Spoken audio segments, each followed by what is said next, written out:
Assalamualaikum warahmatullahi wabarakatuh. Perkenalkan, kami perwakilan dari kelas 11 IPS 1 dari kelompok 7.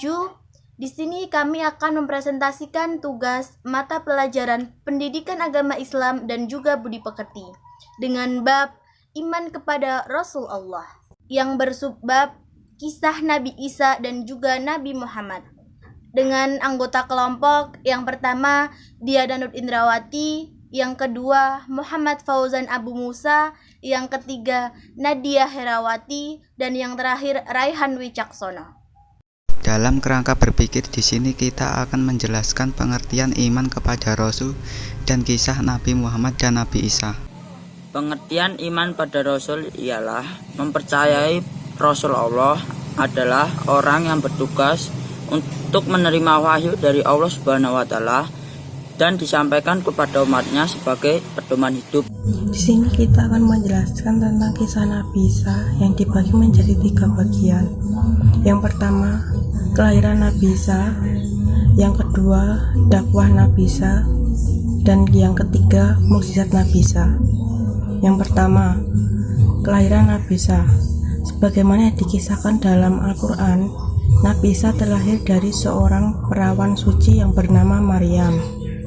Yang kedua, dakwah Nabi Isa. Nabi Isa hanya diutus kepada Bani Israel. Hal ini difirmankan Allah Subhanahu wa Ta'ala dalam Quran surat Ali Imran ayat 49. Dan yang ketiga, mukjizat Nabi Isa.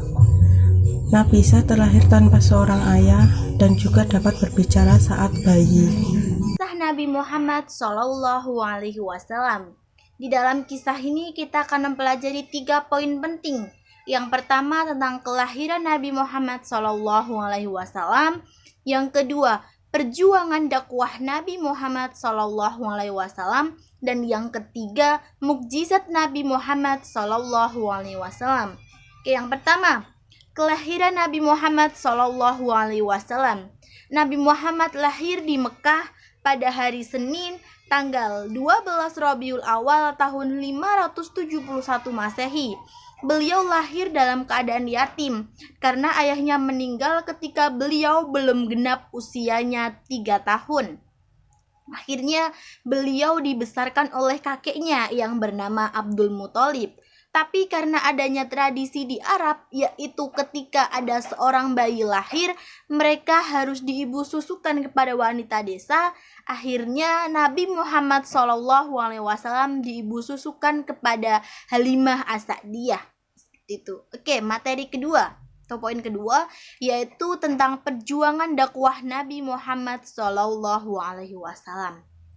Nabi Muhammad SAW mendapat wahyu pertama kali yaitu surah Al-Alaq ayat 1-4 yang memerintahkan untuk membaca. Nabi Muhammad SAW mendapat wahyu secara berangsur-angsur.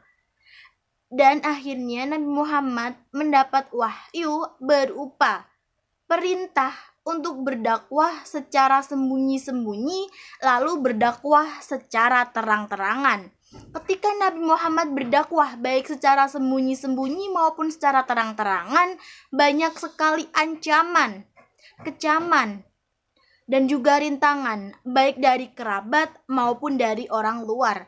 Tetapi Nabi Muhammad SAW tidak putus asa.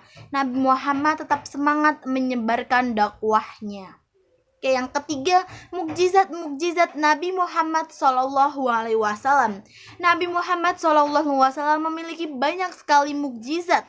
Di antaranya yang pertama, air susu yang melimpah. Maksudnya di sini adalah ketika Nabi Muhammad SAW diibu susukan kepada Halimah As-Sa'diyah yang notabene beliau sangat susah mengeluarkan air susu, namun karena kekuasaan Allah, air susu Halimah As-Sa'diyah sangat melimpah.